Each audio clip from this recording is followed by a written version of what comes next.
नमस्कार दोस्तों, ocean network में आपका स्वागत है। मैं हूं ओमकार चौधरी। सबकी निगाहें पिछले 2 दिन इंडोनेशिया की राजधानी बाली पर टिकी रही और इसकी वजह ये थी कि दुनिया की जो 20 सबसे शक्तिशाली आर्थिक ताकतें हैं, देश हैं, जो कुल मिलाकर के 70-80% अर्थव्यवस्था के स्वामी माने जाते हैं, या इन देशों से दुनिया की जो अर्थव्यवस्था है वो प्रभावित होती है, उसके राष्ट्र प्रमुख वहां पर मौजूद थे, पुतिन को छोड़ करके। पुतिन नहीं आए क्योंकि वो अमेरिका के राष्ट्रपति से नहीं मिलना चाहते थे। कुछ और भी कारण रहे होंगे, लेकिन वो नहीं आए। पुतिन को घेरने की कोशिश की गई G7 के द्वारा, लेकिन भारत की अगुवाई में चीन और खाड़ी के देशों ने और कुछ और देशों ने ये कोशिश एक तरीके से विफल कर दी गई और कह दिया गया कि ये मंच इस तरह के जो युद्ध हैं या इस तरह की जो चीजें हैं उन पर डिस्कशन करने के लिए या उनकी निंदा करने के लिए बिल्कुल नहीं है। तो अमेरिका और पश्चिमी देशों का ये प्रयास पुतिन को घेरने का, रूस को घेरने का, वो तो विफल हो गया। लेकिन आज हम बात कर रहे हैं कि भारत को क्या हासिल हुआ G20 के इस समिट से। तो एक बात तो आप सभी जानते हैं कि जो इंडोनेशिया के राष्ट्रपति हैं जोको विडोडो, उन्होंने भारत के प्रधानमंत्री नरेंद्र मोदी के हाथों G20 की कमान सौंप दी है अगले 1 वर्ष के लिए, और 1 दिसंबर से भारत विधिवत G20 का सरपरस्त बन जाएगा, यानी अध्यक्षता उसके पास आ जाएगी। नंबर 2, अगला G20 समिट नई दिल्ली में होगा और इसका कितना महत्व है ये भी हम समझने की कोशिश करेंगे। भारत के पास एक्चुअल में G20 देशों की अध्यक्षता ऐसे समय आई है जब कई तरह के भू राजनीतिक तनाव इस समय हम देख रहे हैं। आर्थिक मंदी का एक और सिलसिला शुरू हो चुका है, कई देश उसकी चपेट में आते हुए दिखाई दे रहे हैं। आपने हाल में सुना होगा कि चाहे फेसबुक है, चाहे अमेज़न है, चाहे आपका ट्विटर है, इस तरह के जितने भी सोशल मीडिया मंच हैं, उन्होंने किसी ने 10,000 कर्मचारी निकाल दिए, किसी ने 8,000 निकाल दिए, किसी ने 12-13 हज़ार निकाल दिए, कुछ और तैयारियां कर रहे हैं। ये जो संकेत मिल रहे हैं, इससे पता चलता है कि एक और आर्थिक मंदी दबे पांव चली आ रही है। इसके अलावा रूस यूक्रेन के युद्ध की वजह से जो खाद्य संकट है और जो ऊर्जा संकट है और जो इनकी कीमतें बढ़ रही हैं, वो अपने आप में एक बड़ी चुनौती जो है वो बनती जा रही है। कुछ दृश्य हमने और आपने देखे हैं। अमेरिका के राष्ट्रपति बाइडेन साहब लपक कर के प्रधानमंत्री नरेंद्र मोदी की तरफ बढ़ते हैं, उनके पास आते हैं, बड़ी गर्मजोशी के साथ उनको गले लगाते हैं। फ्रांस के राष्ट्रपति मैक्रों भी इसी तरीके से गर्मजोशी दिखाते हैं। ब्रिटेन के जो नए प्रधानमंत्री हैं ऋषि सुनक, उनसे भी उनकी बहुत अच्छी मुलाकात होती है। कुल मिलाकर के 10 राष्ट्राध्यक्षों से उनकी भेंट हुई है और सबसे चर्चित दृश्य वो थे जब चीन के राष्ट्रपति शी जिनपिंग और प्रधानमंत्री नरेंद्र मोदी की डिनर पर मुलाकात होती है। वो एक संक्षिप्त सी मुलाकात थी जिसको लेकर यहाँ कांग्रेस ने कुछ व्यंग बाण कसे हैं, लेकिन इस देश पर 60-65 साल तक राज करने वाली कांग्रेस क्या ये नहीं समझती है कि अगला G20 समिट नई दिल्ली में होने वाला है और भारत की ये जिम्मेदारी बनती है कि अगर कहीं किसी वजहों से तनाव है तो उसको थोड़ा सा कम किया जाए ताकि किसी को कोई बहाना ना मिले नई दिल्ली ना आने का, तो ये एक बड़ा कूटनीतिक कदम माना जा रहा है प्रधानमंत्री नरेंद्र मोदी का। आखिर संवाद से ही बहुत सारे मसले हल होते हैं, ये उन्होंने एक बार फिर संकेत दिए। उन्होंने अपने संबोधन में भी यूक्रेन और रूस का जो युद्ध चल रहा है, उस पर भारत की जो एक स्टैंड है, उसको क्लियर किया और ये कहा कि शांति के मार्ग पर लौटिए। ये एक बड़ा एक तरीके से संदेश और संकेत भारत की तरफ से है, जो शायद अमेरिका समेत पश्चिमी देश सुनना भी चाहते थे। मेरे साथ बहुत ही खास मेहमान जुड़े हुए हैं, उनको जोड़ लेते हैं और इस चर्चा को आगे बढ़ाते हैं। जाने-माने आर्थिक और राजनीतिक मामलों के विश्लेषक, सुप्रीम कोर्ट के अधिवक्ता और आप सबके परिचित एडवोकेट विजय सरदाना साहब। सरदाना जी, बहुत स्वागत है। नमस्कार। नमस्कार सर। तमाम तरह की चर्चाएं चल रही थी, पिछले 2 दिन से हम और आप सुन रहे थे। प्रधानमंत्री का वहाँ भारतीय समुदाय के नाम जो संबोधन था, वो भी हमने सुना, जिसमें उन्होंने जो भारत की तमाम उपलब्धियां हैं, उनके बारे में जानकारी दी। इसके अलावा ये भी बताया कि हमारी प्रतिभाएं इस समय दुनिया की तमाम महत्वपूर्ण संस्थाओं का नेतृत्व कर रही हैं और दुनिया को भारतीय जो मेधा है, उसका परिचय भी करा रही हैं और दुनिया के अलग-अलग देशों में जो आर्थिक विकास हो रहा है, उसमें कंट्रीब्यूशन दे रही हैं। भारत की उपलब्धियों को लेकर के कि भारत को हासिल क्या हुआ है इस G20 समिट से, तो आप इस पर जरा रोशनी डालिए। जो लोग ये पूछ रहे हैं कि भारत को क्या हासिल हुआ है। ओंकार जी, सबसे पहले आपको और आपके सभी दर्शकों को मेरा प्रणाम। जी, बहुत स्वागत है। देखिए, अगर हम G20 की बात करते हैं तो यूएन के बाद दुनिया का सबसे बड़ा मंच है G20, क्योंकि यहाँ पे दुनिया की 20 सबसे बड़ी इकोनॉमीज पार्टिसिपेट करती हैं और सिर्फ एक फर्क है यूएन और G20 में कि यहाँ पे सिक्योरिटी मैटर्स को या डिफेंस रिलेटेड मैटर्स पे चर्चा नहीं होती। G20 का पूरा फोकस इकोनॉमी है और इकोनॉमी की दृष्टि से अगर हम ये देखें तो करीब G20 जो है वो दुनिया की 2/3 करीब 65% आबादी को रिप्रेजेंट करता है जी। तो ये अपने आप में बहुत, और ये वो आबादी है जो सक्षम है, जिनकी इकोनॉमी या तो डेवलपिंग, एडवांस डेवलपिंग स्टेज में है या डेवलप्ड इकोनॉमीज है और करीब दुनिया का 70-75% ट्रेड इन देशों में होता है और करीब दुनिया का 80% ग्लोबल जीडीपी की अगर हम बात करें तो इन 20 देशों में होता है और 60% दुनिया का जो क्षेत्रफल है ये इन 20 देशों के अंदर आता है। जी। तो हर दृष्टि से ये एक मंच बहुत पावरफुल मंच है और आर्थिक दृष्टि से, और आज की तारीख में जब हम बात कर रहे हैं कि इकोनॉमी के आसपास पूरी डिप्लोमेसी घूमती है, तो उस हिसाब से भारत के लिए ये इस क्राइसिस सिचुएशन में, जब यूक्रेन का क्राइसिस चल रहा है, पूरी दुनिया में खासकर वेस्टर्न वर्ल्ड में मंदी का दौर चल रहा है या और इंटेंसिव होने की आशंकाएं जताई जा रही हैं, इस स्थिति में भारत को ये जिम्मेवारी मिलना एक संयोग है और दूसरी सबसे बड़ी बात है कि इससे भारत की लीडरशिप और प्रतिभा दोनों दुनिया के सामने आएंगी और मुझे लगता है कि अगले 1 साल में जो हम जानते हैं भारत के प्रधानमंत्री के काम करने की शैली, वो जिस स्केल पे, जिस स्पीड पे और जिस इम्पैक्ट से काम करने की कोशिश करते हैं, उसका असर दुनिया को दिखेगा।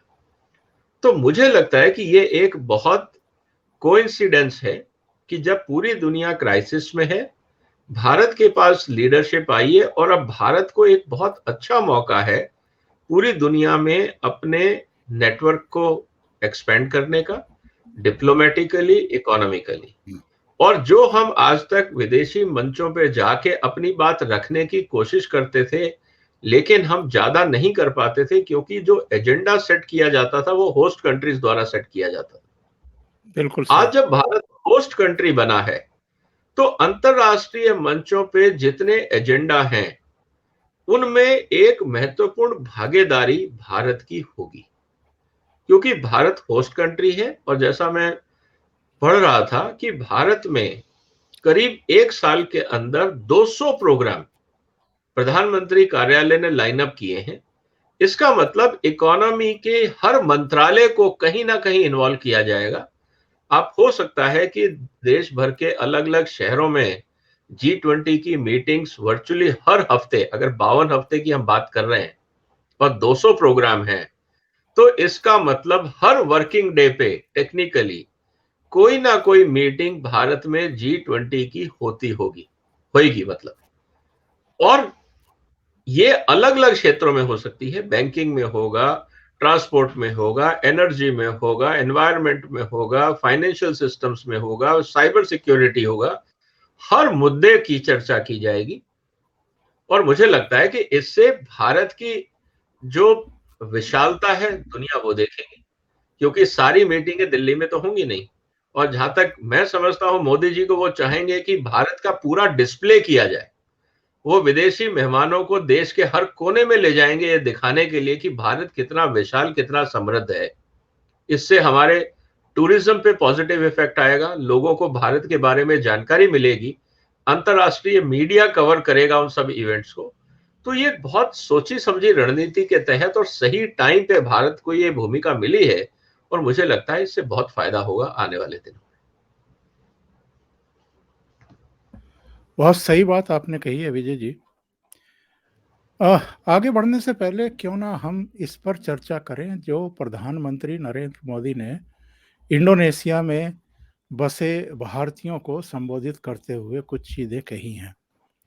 एक तो उन्होंने कहा कि भारत की जो हाल के वर्षों में उपलब्धियां हैं, जो विकास गाथा है, उसके बारे में बहुत डिटेल जानकारी उन्होंने अपने भाषण में दी।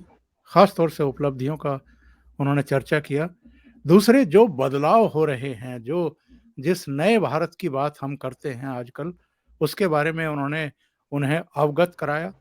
इसके अलावा जो डिजिटल तकनीकी है, इसके अलावा जो हेल्थ सेक्टर में हमारे यहाँ काम हो रहा है, दूर संचार के क्षेत्र में जो काम हो रहा है, अंतरिक्ष की जो हमारी उपलब्धियां हैं, ऐसे हम विरले अकेले देश हैं जो 103 सैटेलाइट एक साथ अंतरिक्ष में प्रतिस्थापित करते हैं।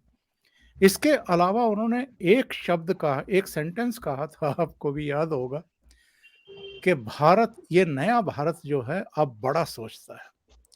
मतलब वो छोटी बातें नहीं सोचता है, छोटे मोटे झगड़ों में भी नहीं पड़ता है, वो बड़ी बातें बड़ा सोचता है इस समय।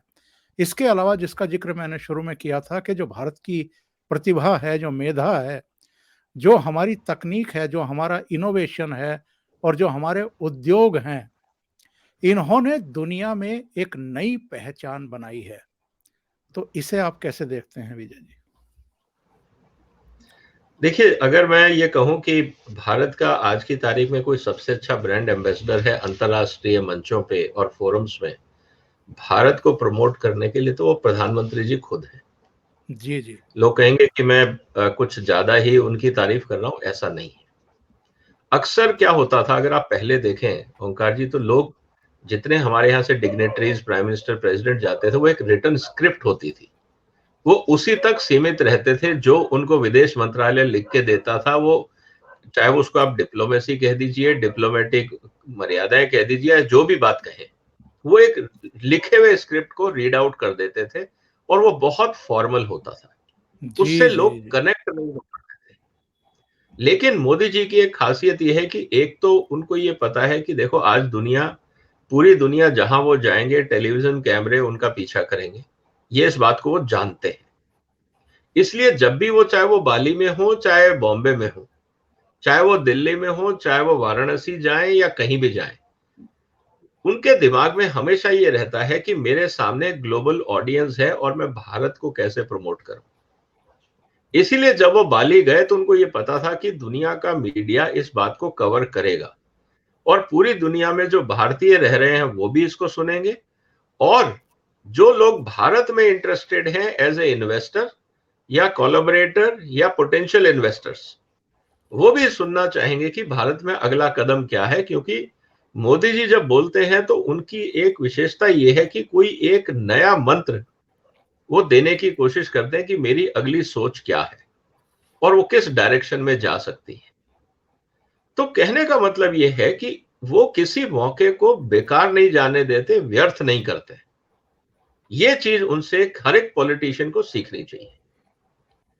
अब रही बात कि जो उन्होंने भारत के जो हमारे नागरिक रह रहे हैं, प्रवासी भारतीय जो वहां पे हैं, तो उनसे जब उन्होंने बात करी, उन्होंने सबसे पहले तो ये कॉन्फिडेंस दिलाया कि आप विदेश में जरूर हैं, लेकिन आपको कुंठित रहने की जरूरत नहीं है कि आप भारत से यहां इसलिए आए हैं क्योंकि भारत गरीब है, पिछड़ा हुआ है, आप नई दुनिया में आए हैं अपनी प्रॉस्पेरिटी के लिए।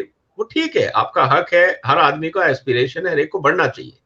लेकिन आप ये ना समझें कि आप किसी ऐसे देश से आए हैं जिसका कोई आधार नहीं है, जिसका कोई बेस नहीं है, या जिसकी कोई अपनी जीवन शैली नहीं है, बिल्कुल। या जिसने कोई तरक्की नहीं करी है। तो वो भारतीयों को ये कॉन्फिडेंस देना चाहते हैं कि जिस समाज में आप रह रहे हैं वहां शान से रहें, और आपके पीछे पूरे भारत की ये ताकत है। जब आप कहीं फोरम में बैठे हैं, दोस्तों में बैठे हैं, ऑफिस में बैठे हैं, किसी भी मंडली में बैठे हैं, तो जब लोग भारत की बात करें और गलत बात कर रहे हो तो आपके पास इतने तथ्य मैं छोड़ के जा रहा हूं कि आप उनको करेक्ट कर सकते हैं। तो हर भारतीय एक ब्रांड एम्बेसडर बनता है, तो उनको ये कहने का मौका मिलता है, भारत को प्रमोट करने का मौका मिलता है। दूसरा, वो भारतीयों को भारत से जुड़े रखना चाहते हैं क्योंकि उनको ये पता है कि अगर भारतीय भारत से जुड़े रहेंगे, दुनिया में वो कहीं भी है, तो हमेशा एक पॉजिटिव इमेज भारत की बनती रहेगी, जो इन्वेस्टमेंट्स के लिए और इकोनॉमी के लिए बहुत पॉजिटिव चीज है। तो इस बात का भी वो ध्यान रखते हैं। तीसरा, इनडायरेक्टली वो भारत के टूरिज्म और कल्चर को भी प्रमोट करते हैं। वो ये कहते हैं कि देखिए हमने ये किया, वो आपको बहुत सारी चीजें बताएंगे, साथ साथ ये भी बताएंगे कि इंफ्रास्ट्रक्चर में कैसे सुधार हो रहा है, इकोसिस्टम में कैसे सुधार हो रहा है, डिजिटल सिस्टम में कैसे सुधार हो रहा है, ताकि अगर आप विदेशी हैं तो आप ये ना समझें कि आप स्नेक चार्मर्स के देश में जा रहे हैं। इनफैक्ट हम दुनिया के उस अग्रणी देशों में हैं, जो कोई नहीं कर पाया वो हमने किया, तो हम आपके मुकाबले हैं, कम नहीं है। हाँ, थोड़े संसाधन हमारे पास कम हो सकते हैं, कुछ हमारी मजबूरियां रही, आजादी के बाद हम लोगों ने अपने प्लानिंग को थोड़ा डिफेक्टिव वे में प्लान किया। अगर सही करते तो आज हम और आगे होते, चाइना के बराबर खड़े होते। लेकिन कहीं ना कहीं एक जो भारत की पॉजिटिविटी है वो दुनिया के सामने रखने का पूरा प्रयास करते हैं। और मुझे लगता है कि एक प्रधानमंत्री, चाहे वो किसी भी पार्टी का हो, देश के बारे में पॉजिटिव इमेज दुनिया में जाए, ये उसका नैतिक नैतिक अधिकार भी है, नैतिक जिम्मेवारी भी है, और संवैधानिक कर्तव्य भी है, क्योंकि देश की तरफ से वो देश को रिप्रेजेंट कर रहे हैं। तो ये एक बहुत बड़ा रोल है जो मुझे लगता है बखूबी वो निभा रहे हैं। और जब वो वापस आ जाएंगे, आ चुके हैं जैसे, तो वहां जो भारतीय रहे हैं, जब वो कल अपने ऑफिस जाएंगे, अपने दोस्तों से बात करेंगे, बाकी जगह बात करेंगे, तो उनको ये बात समझ में आएगी। और लोग उनसे पूछेंगे कि आपके प्रधानमंत्री ने क्या बोला, और जब वो उसको एक्सप्लेन करेंगे अपनी भाषा में वहां के लोकल दोस्तों को, तो निश्चित रूप से इसका पॉजिटिव इम्पैक्ट पूरी दुनिया में जहां जहां भारतीय भारत की चर्चा करेंगे उसका असर सब पे जाएगा। बिल्कुल सही बात आपने कही है विजय जी। एक निवेदन आप सबसे है, आप वीडियो को लाइक ज़रूर करें, और अगर कार्यक्रम आपको अच्छा लग रहा है तो इस वीडियो को फॉरवर्ड भी करें, अपनी राय से हमें अवगत भी कराएं।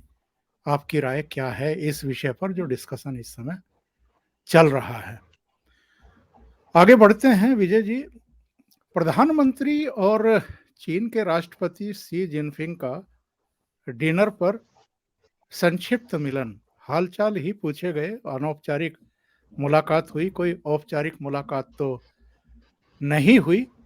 तो ऐसे में यहाँ पर तरह तरह की प्रतिक्रियाएं शुरू हो गई। कांग्रेस ने अपने ट्विटर हैंडल पर गलवान घाटी में मारे गए उन 20 शहीद सैनिकों के नामों की लिस्ट डाल दी जो जून 2021 में वहां संघर्ष में मारे गए थे अपनी मातृभूमि की रक्षा करते हुए। इसका क्या मतलब है?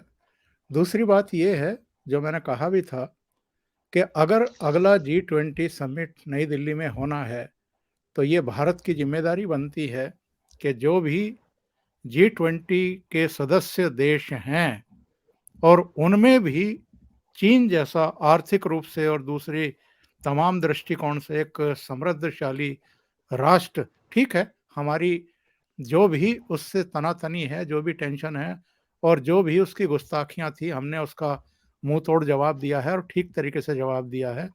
आज की तारीख में भी वहां हमारी 50,000 सेना पड़ी हुई है उसकी किसी भी गुस्ताखी का जवाब देने के लिए।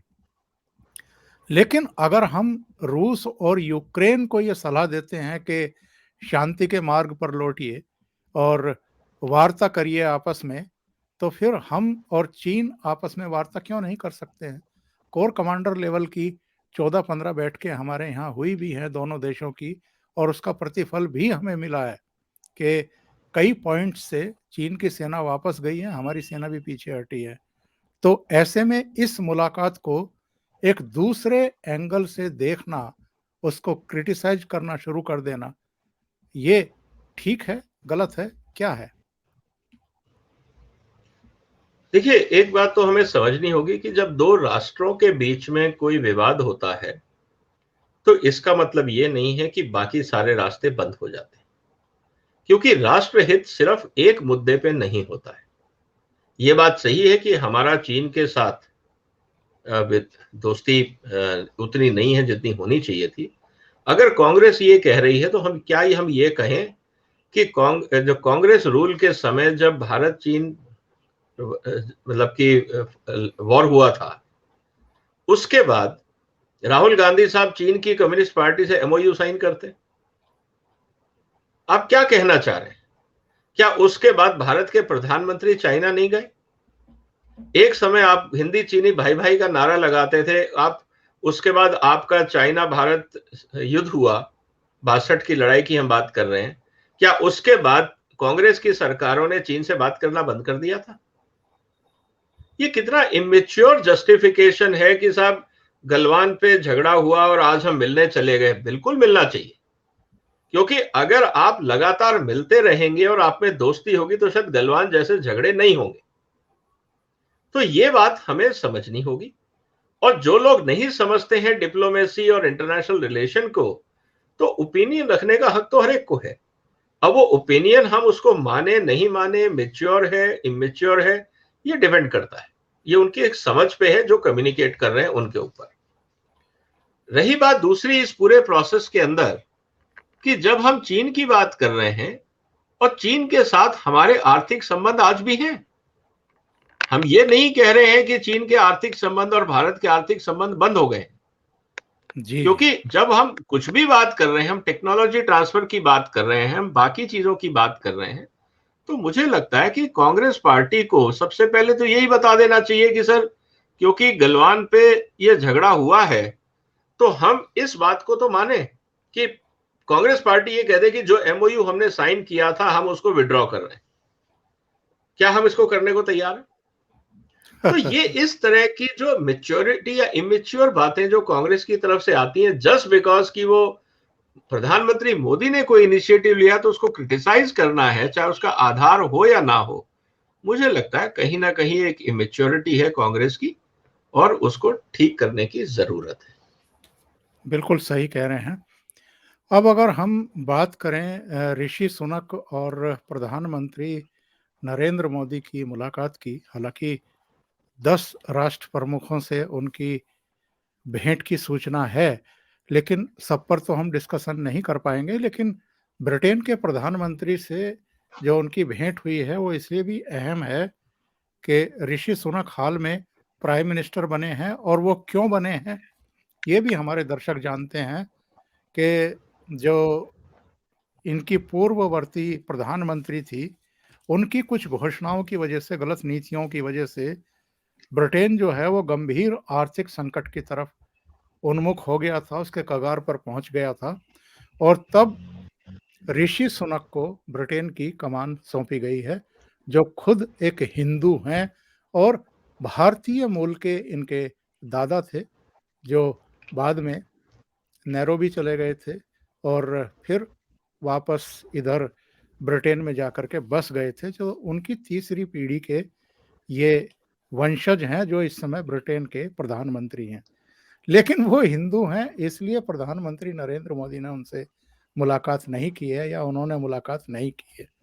उन्होंने मुलाकात इसलिए की है कि जनवरी में जो हमारे और ब्रिटेन के बीच में मुक्त व्यापार समझौता शुरू हुआ था, मतलब बातचीत शुरू हुई थी, वो अक्टूबर तक लक्ष्य रखा गया था कि उसको सिरे चढ़ा लेंगे, पर वहाँ जो राजनीतिक और दूसरे संकट रहे, उसकी वजह से वो अक्टूबर तक सिरे चढ़ नहीं पाया।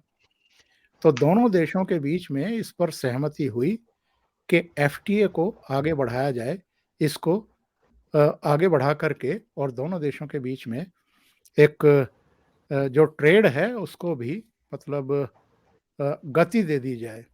तो ये कितनी अहम है दोनों देशों के बीच में मुलाकातें, दोनों प्रधानमंत्रियों के बीच में मुलाकातें? देखिए, बहुत महत्वपूर्ण है, क्योंकि इसका एक सेंटिमेंटल वैल्यू भी है, क्योंकि ऋषि सुनक भारतीय मूल के निवासी हैं। निश्चित रूप से मिलना एक वाजिब था। दूसरा, कल्चरल रिलेशन है, दोनों प्रधानमंत्री एक दूसरे को समझ सकते हैं, कल्चरल लेवल पे, कम्युनिटी लेवल पे और कई मुद्दों पे। और ऐसा नहीं है कि ऋषि सुनक भारत से अनजान है, वो आते रहे हैं, उनका ससुराल आज भी भारत में है, ये भी हमें मानना पड़ेगा। तो कहने का मतलब ये है कि वो भारतीय परिवार से संबंधित हैं। और हिंदुस्तान में तो भाई दामाद की सेवा तो होती ही है, दामाद को तो हम हमेशा इज्जत देते ही हैं। तो अगर प्रधानमंत्री ने जाके अपने दामाद से मुलाकात करी, अगर मैं भारतीय परिवार की बात करूं, और उनको बधाई दी या उनके हालचाल पूछे या उनसे बातचीत करी, उनकी खुशहाली की बात करी, तो मुझे लगता है इससे ज्यादा भारतीय समाज की तरफ से गुडविल गेस्चर क्या हो सकता है। और वो देश जिससे हमारा पिछले 300 साढ़े 300 साल का एक रिलेशन रहा है, चाहे हम उसको काला अध्याय बोलें या अदरवाइज बोलें, लेकिन रिलेशन रहा है। अब वो ब्लैक चैप्टर को व्हाइट कैसे बनाया जाए, प्रोग्रेसिव कैसे बनाया जाए, अगर दो लीडर मिलते हैं और बात करते हैं, तो मुझे लगता है ये बहुत अच्छा डेवलपमेंट है। दूसरा, प्रधानमंत्री जी और ऋषि सुनक के बीच में ऑलमोस्ट 30 साल का गैप है, तो पॉलिटिकल मैसेज और लर्निंग भी हो सकती है, क्योंकि भारत जितना कॉम्प्लेक्स कंट्री दुनिया में नहीं है। और ऋषि सुनक साहब को अगर थोड़े टिप्स मोदी जी ने दे दिए जिससे वो अच्छे प्रधानमंत्री बन सकें, या दोनों देशों के बीच में अच्छी बात हो सके, तो मुझे लगता है इसमें कोई बुराई नहीं है। इनफैक्ट हमको अप्रिशिएट करना चाहिए। हर चीज में क्रिटिसिज्म का कोई लॉजिक बनता भी नहीं। और जहां तक बात है आने वाले समय में फ्री ट्रेड एग्रीमेंट की, तो निश्चित रूप से वो भारत के लिए एक और ब्रिटेन के लिए भी, जब से वो ब्रेग्जिट के बाद भारत और ब्रिटेन के बीच में एक नेचुरल पार्टनरशिप बनती है, क्योंकि बहुत समय से, आजादी के पहले से हम लोग ट्रेडिंग पार्टनर हैं। लेकिन अब वो ट्रेडिंग पार्टनर किस तरह से एक दूसरे को सपोर्ट करते हैं और जिससे दोनों का फायदा हो, मुझे लगता है इस बात पे अगर हम चर्चा करें, उसके पॉजिटिविटी देखें, तो दोनों के भले की बात है। क्योंकि ब्रिटेन का यूएस के साथ बहुत अच्छा डिप्लोमेटिक और इकोनॉमिक रिलेशन है, टेक्नोलॉजिकली काफी एडवांस है, बहुत सारे इंडियंस वहां रहते हैं, बहुत सारी इंडियन कंपनीज के हेड ऑफिस लंदन में है, जो एक्सपेंड हो रही हैं, इंडियन मल्टीनेशनल्स बन रही हैं, उन्होंने अपने बेस वहां बनाए हैं। प्लस अपना ब्रिटेन के साथ अगर अपने यूरोप के रिलेशन और इंप्रूव होते हैं, एक रूट बनता है इंटरनेशनल फोरम में, तो मुझे लगता है कि इसमें कोई बुराई नहीं है। तो ओवरऑल ये पार्टनरशिप दोनों के लिए अच्छी रहेगी, और मुझे लगता है आने वाले समय में इसका फायदा हमें देखने को मिलेगा। बिल्कुल सही बात है। तमाम तरह की चर्चाएं चल रही थी, और चूंकि हमारे विदेश मंत्री एस जयशंकर साहब ने खुल करके बैटिंग की है पिछले कुछ महीनों में, बल्कि पूरे करीब करीब एक साल में, वो चाहे अमेरिका के टूर पर रहे हों, यूरोपियन कंट्रीज के टूर पर रहे हों, चाहे अफ्रीकन कंट्रीज में गए हों या रूस में गए हों, जहां भी गए, ऑस्ट्रेलिया में भी गए तो वहां भी उन्होंने भारत का जो बदला हुआ रुख है और जो मैं कहूँगा कड़ा रुख है, उसको बार-बार प्रतिपादित किया है और ये बताया है कि अब पश्चिम हमें किसी भी तरह का लेक्चर देना बंद करे। हम वो करेंगे जो हमारे देशवासियों के व्यापक हित में है, जो हमारे राष्ट्र के हित में, जो हमारी ऊर्जा ज़रूरतें हैं, जो हमारी रक्षा ज़रूरतें हैं, हम उसके हिसाब से आगे बढ़ेंगे और ये तय करेंगे कि हमें किस देश के साथ किस तरह के रिश्ते बनाने हैं, किस तरह के रिश्ते नहीं बनाने हैं। तो तमाम तरह की चर्चाएँ थी कि राष्ट्रपति बाइडेन आ रहे हैं, क्या रुख होगा, क्या नहीं होगा, लेकिन जिस तरह की गर्मजोशी देखने को मिली है राष्ट्रपति की तरफ से और उससे पहले वहाँ के जो विशेषज्ञ हैं अमेरिका के, उनके बयान हमने देखे थे मीडिया में। उन्होंने कहा था कि भारत का जो भी रुख है, रूस यूक्रेन युद्ध को लेकर के और जो उसकी भारत की ऊर्जा ज़रूरतें हैं, ईंधन की ज़रूरत है, इतनी बड़ी आबादी को मद्देनज़र रखते हुए, उसको आप खारिज नहीं कर सकते, भारत को आप गलत नहीं कह सकते। तो ये भारत की विदेश नीति, कूटनीति की सफलता है कि जो पहले धींगा-मुश्ती से देशों को डरा-धमका करके बैक फुट पर धकेल देते थे। जैसे मुझे याद है, ईरान के साथ हमारा तेल का जो आयात था वो बहुत ज़्यादा था और अमेरिका के ही प्रेशर में हमने ईरान से ईंधन खरीदना लगभग शून्य कर दिया था, जिसका नतीजा हमें भुगतना पड़ा, हमारे जो उपभोक्ता हैं उनको भुगतना पड़ा। तो इस बार जो भारत की तटस्थता है, इसके बावजूद अगर बाइडेन साहब इतनी गर्मजोशी से मिलते हैं, तो ये हमारी वैदेशिक सफलता है, कूटनीतिक सफलता है। निश्चित रूप से है सर। देखिए, पिछले जब मोदी साहब सरकार में आए थे, तब उन्होंने एक बात कही थी कि हम नजरें झुका के नहीं, नजरें मिला के बात करेंगे, हम एट पार बात करेंगे। और इतना बड़ा देश, इतनी बड़ी इकोनॉमी, स्ट्रेटेजिकली लोकेटेड, अगर भारत की हम खूबियां गिनाने लगे तो पूरे 2 प्रोग्राम लगेंगे। लेकिन दुनिया में कोई मूर्ख नहीं है।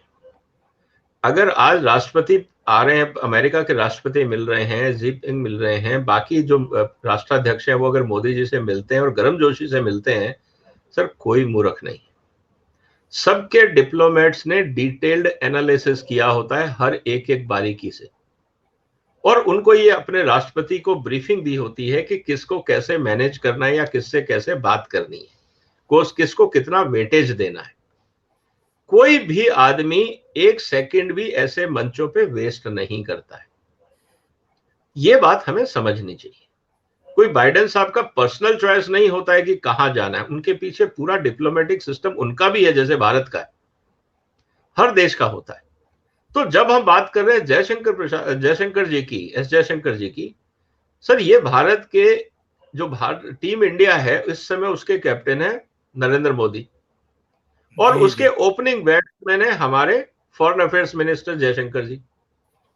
तो जब ओपनिंग बैट्समैन जाके पिच पे धुआंधार बल्लेबाजी करता है और अपना विकेट बचा के रखता है, तो क्या सामने वाली टीम को ये समझ में नहीं आता कि भैया कैप्टन की रणनीति क्या है? और अभी ऐसे कितने खिलाड़ी और होंगे इनके पास? अभी ये तो ओपनिंग बैट्समैन हम नहीं झेल पा रहे। तो कहने का मतलब ये है कि कोई भी विदेश मंत्री बगैर प्रधानमंत्री की सहमति और कंसेंट के जाके अंतरराष्ट्रीय मंचों पे कुछ भी उल्टा सीधा नहीं बोलता है। अगर जयशंकर साहब ने भारत की बात रखी है तो उसके पीछे प्रधानमंत्री जी का समर्थन है। इसका मतलब भारत की बात रखी है, उन्होंने अपनी बात नहीं रखी है, वो भारत का रिप्रेजेंटेशन कर रहे हैं। तो जो बात जयशंकर जी ने कही है अंतरराष्ट्रीय मंचों पे, वो भारत की बात है, भारत के मन की बात है, और उसको भारत की कैबिनेट और भारत के प्रधानमंत्री का समर्थन है। इसीलिए वो इतने खुल के जोश, अपने पूरे जोश से और अपनी पूरी जो डिप्लोमेटिक शैली है, उस पूरी मान मर्यादाओं को ध्यान में रखते हुए अपनी बात बड़े सलीके से रखते हैं। और दुनिया इस बात को समझती है, इसीलिए भारत का रेस्पेक्ट बढ़ रहा है। और उसके साथ जब वो बोलते हैं जयशंकर साहब, और उसके बाद जो डेवलपमेंट भारत में दिखता है, चाहे वो बात करी 103 सैटेलाइट हमने एक साथ छोड़े, या जो हम सोलर अलायंस की बात कर रहे हैं, डिजिटल इंडिया की बात कर रहे हैं, डिजिटल पेमेंट की बात कर रहे हैं, वगैरह वगैरह, 5G की बात कर रहे हैं, ये उसके बैकअप में है। तो ये बताता है बहुत क्लियरली कि जो जयशंकर साहब कह रहे हैं ये बदलता हुआ भारत है। और जो मोदी जी ने कहा कि नया भारत बड़ा सोचता है, तो जब हम बड़ा सोचते हैं तो उसमें अमेरिका, यूरोप या कोई और देश उसमें सम्मिलित होते हैं, उसके ऊपर नहीं होते हैं। हमें किसी का कंसेंट या किसी की परमिशन नहीं चाहिए बड़ा सोचने के लिए, लेकिन हमें अपनी तैयारी करनी होगी, हमें अपनी प्लानिंग करनी होगी, अपने रिसोर्स मैनेजमेंट करने होंगे। और अगर जो बड़ा सोचते हैं तो हम उसको पूरा कर भी रहे हैं।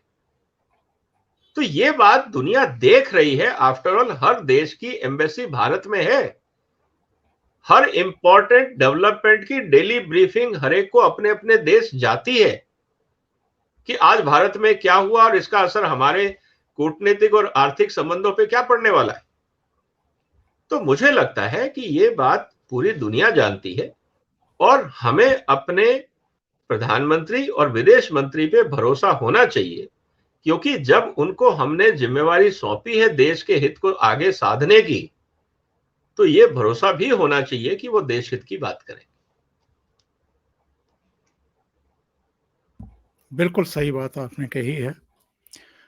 आखिर में हम राष्ट्रपति पुतिन के इस सम्मेलन में नहीं आने पर चर्चा करेंगे, लेकिन उससे पहले मैं एक बार फिर निवेदन कर दूं आप सबसे कि आप लोग वीडियो को लाइक ज़रूर करिए। जितनी संख्या में आप लोग जुड़ते हैं शो में, उतनी संख्या में लाइक नहीं देखने को मिलते हैं।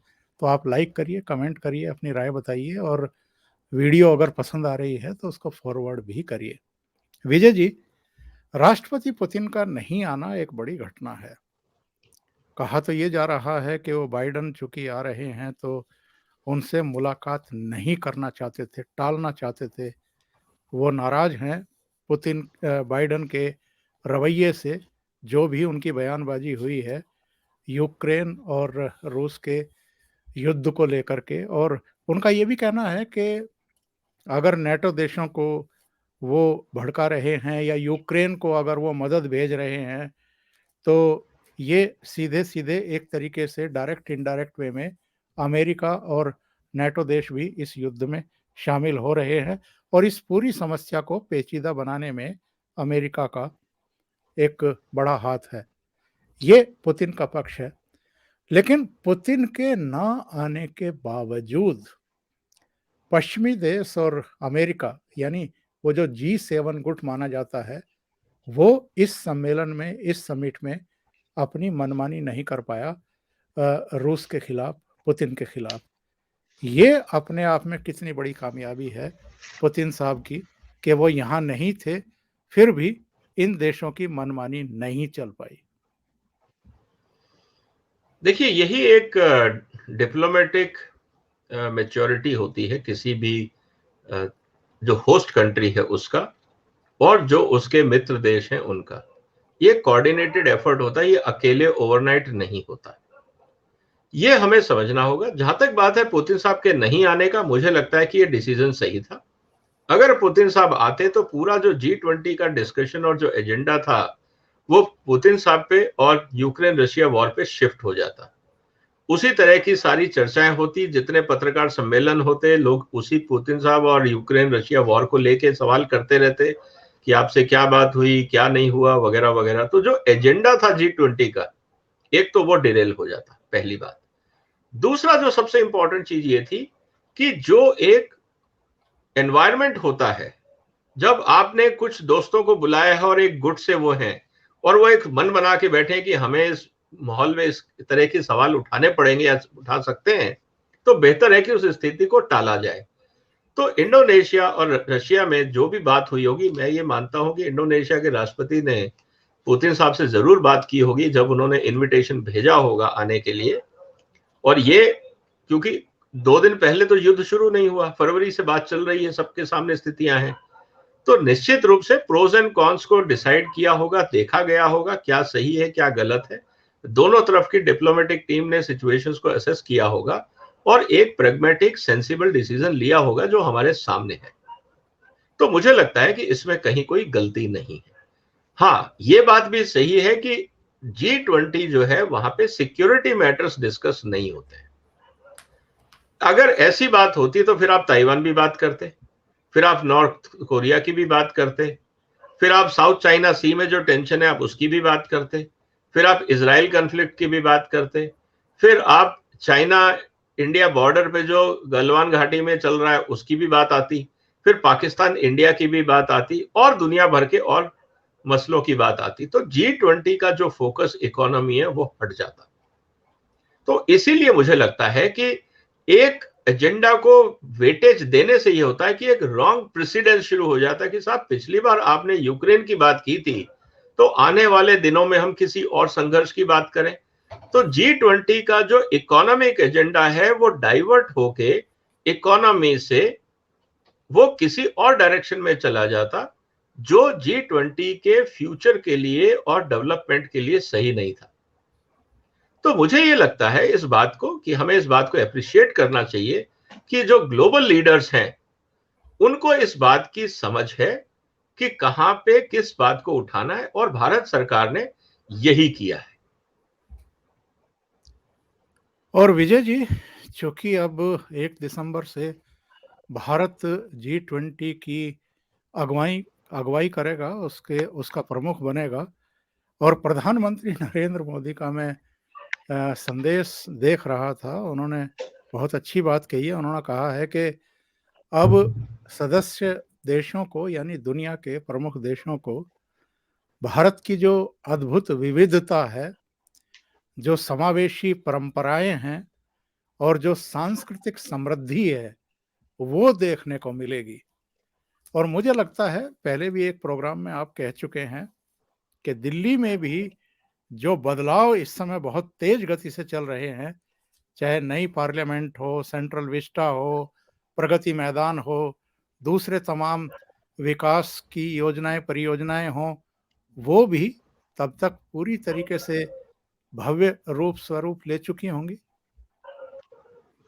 निश्चित रूप से देखिए, जैसा मैंने कहा कि 200 प्रोग्राम के करीब भारत सरकार ने प्लान आउट किए हैं भारत की प्रेसिडेंसी के अंदर, और भारत के जितने इंपॉर्टेंट टूरिस्ट अट्रैक्शंस हैं मुझे लगता है सब जगह पे और कुछ ऐसी चीजें जो दुनिया को नहीं पता, हो सकता है कि कहीं फॉरेस्ट सफारी हो, कहीं पे कोई नौका विहार हो, कहीं पे काशी विश्वनाथ का मंदिर कॉरिडोर हो, या महाकाल का मंदिर हो, या स्टैचू ऑफ यूनिटी हो, इन सब पे वो कहीं ना कोई मीटिंगें जरूर ऑर्गेनाइज की होंगी, चाहे वो टूरिज्म पॉइंट से हो, चाहे वो कल्चरल पॉइंट ऑफ व्यू से हो, चाहे वो लिटरेचर पॉइंट ऑफ व्यू से हो, क्योंकि जितनी विविधता भारत दिखा सकता है दुनिया का कोई देश नहीं दिखा सकता। तो इस विरासत को अगर दुनिया के सामने परोसना है और डिस्प्ले करना है तो G20, जैसा हमने शुरू में भी कहा ओंकार जी, करीब 65% आबादी इन देशों में रहती है, तो ये लोग तो देखेंगे ही क्योंकि इनके राष्ट्राध्यक्ष होंगे, यहाँ पे इनके रिप्रेजेंटेटिव होंगे, और जो लोग नहीं है G20 में वो भी देखेंगे। तो 1 साल तक भारत का डिस्प्ले दुनिया के हर घर तक पहुंचेगा, और ये एक बहुत पॉजिटिव डेवलपमेंट है भारत के लिए। और जिस तरह से इंटरनेशनल फोरम के लिए जो इंफ्रास्ट्रक्चर चाहिए और जिस तरह की क्वालिटी भारत को दिखानी है, मुझे लगता है मोदी जी इस बात को बहुत अच्छी तरह समझते हैं, इसीलिए डिटेलिंग में वो खुद इंस्पेक्शन पे जाते हैं, रिव्यू करते रहते हैं। आपने देखा होगा जितने मॉन्यूमेंट्स बने हैं उनकी डिटेलिंग उन्होंने खुद करी है, एक एक चीज को वो देखते हैं, क्योंकि कहीं ना कहीं इस बात की उनको तसल्ली मिलती है कि जिस चीज से मेरा नाम जुड़ा हुआ है उसकी क्वालिटी खराब ना हो।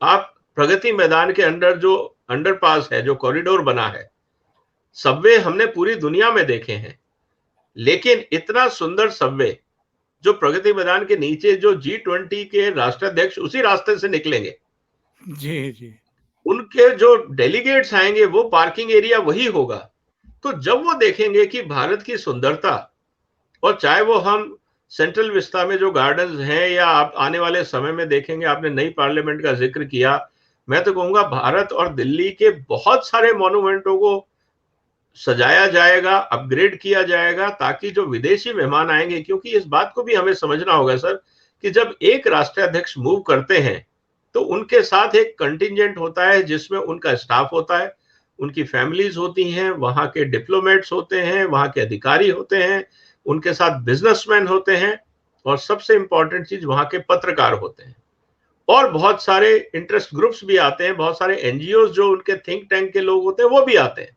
और उनके साथ साथ उनके बहुत सारे पार्लियामेंटेरियंस भी कभी कभी आते हैं।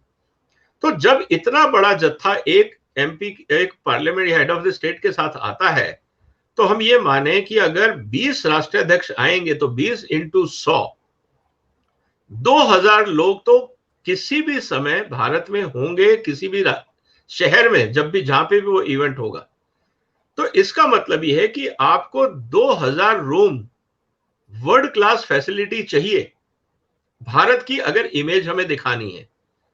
और 2000 के साथ हमें उनके मूवमेंट के लिए, उनके खाने का, उनके सिक्योरिटी का, उनके वेलफेयर का, उनके मेडिकल इमरजेंसीज का, हर बात का ध्यान रखना होगा। और ये जितने लोग आते हैं, राष्ट्रीय अध्यक्ष आते हैं, उनके साथ अगर उनके परिवार के लोग आते हैं तो वो मीटिंग में नहीं जाते, वो टूरिस्ट डेस्टिनेशंस पे जाते हैं। तो उन सब टूरिस्ट डेस्टिनेशंस को अपग्रेड किया जाएगा जहां पे ये लोग जाएंगे, क्योंकि मीडिया उनको भी कवर करता है। तो ये एक पूरा डिस्प्ले होता है। तो मुझे लगता है आने वाले समय में आप देखेंगे कि भारत में, सिर्फ दिल्ली में नहीं, भारत के कई शहरों में, मुझे लगता है कम से कम 50 शहर ऐसे होंगे जहां पे अपग्रेडेशन का काम चल रहा होगा। और आने वाले समय में आप और तेजी से देखेंगे, चाहे वो बड़े कॉन्फ्रेंस रूम्स हो, चाहे वो टूरिस्ट डेस्टिनेशंस हो, उनके आसपास का इकोसिस्टम हो, रोड्स हो, ग्रीनरी हो, डिस्प्ले हो, डेकोरेशन हो, लाइटिंग हो, बहुत कुछ बदलेगा। एयरपोर्ट्स आप देखेंगे बदलते हुए। तो आने वाले समय में बहुत कुछ बदलेगा, और मुझे लगता है अगला 1 साल, जैसा हमने एशियाड के समय में देखा था, एक मासिव इन्वेस्टमेंट्स हुआ था, उतना बड़ा ना होके कम से कम इतना जरूर है कि जो इंपॉर्टेंट इंस्टीट्यूशंस हैं या जो कल्चरल सेंटर्स हैं, उनका अपग्रेडेशन बहुत तेजी से होगा अगले 1 साल में। बहुत बहुत धन्यवाद विजय जी, इतना समय निकालने के लिए, ओशियन नेटवर्क के लिए, और कई महत्वपूर्ण मुद्दों पर बहुत ही गहनता से अपने विचार रखने के लिए। Thank you so much. नमस्कार। नमस्कार। वंदे मातरम। वंदे मातरम।